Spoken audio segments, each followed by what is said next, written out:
Thank you, Madam Toastmaster. Good morning, everybody. Good morning, fellow Toastmasters and honored guests. Not to delay us at all, I want to get right into the evaluation portion of the meeting. I'd like to call up our first evaluator, who will be evaluating our first speaker, Charles Braswell's speech. And I believe this may be the first time that David has evaluated for us here at Toastmasters. So let's give him a warm round of applause and make him feel welcome, Mr. David.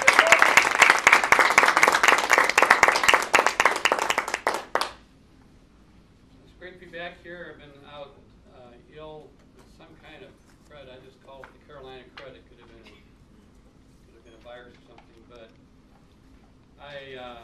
I'm pleased to be evaluating Charles Braswell today, and to start off with, what I liked was the fact that you started off with a question. It got my attention, and it got me thinking, and I appreciated your delivery. It was very natural. You weren't afraid to step aside from the podium, walk back and forth across the room.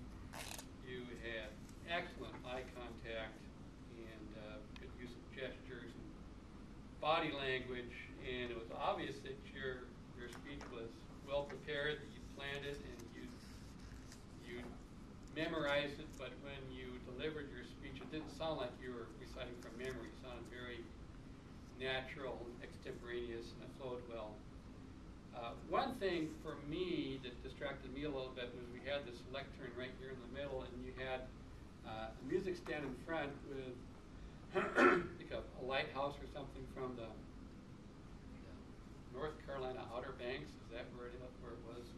And from where I was sitting, I could only see that at an angle. So suggestion might be to pull both the lectern and pull the book back, or to take the book maybe and walk around, just to display it to the class so people could get a glimpse of that. I'm not sure from my little knothole whether the book, that picture added value to your speech, because I think your speech had enough colorful images, and a word picture is really very, very powerful if it can be presented well to communicate an atmosphere or a feeling or an idea, which I think you were trying to do. I was listening for a punchline, maybe a few jokes. A few jokes may have livened things up, at least help capture my attention a little bit. You did have a crescendo of humorous incidents and being in the car, and they're somehow straddling the gear shift, which was awkward when a right-handed driver reaches over to shift from fourth gear into reverse or something.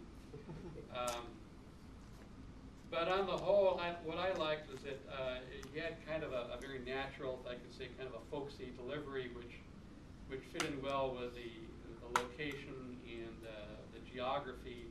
I'm from the Pacific Northwest, so this part of the country for me is still a kind of a culture shock and a cultural shift, and I am looking forward to visiting the Carolina coast. So the way you communicated the setting kind of resonated with me and created a curiosity in me to go out and visit that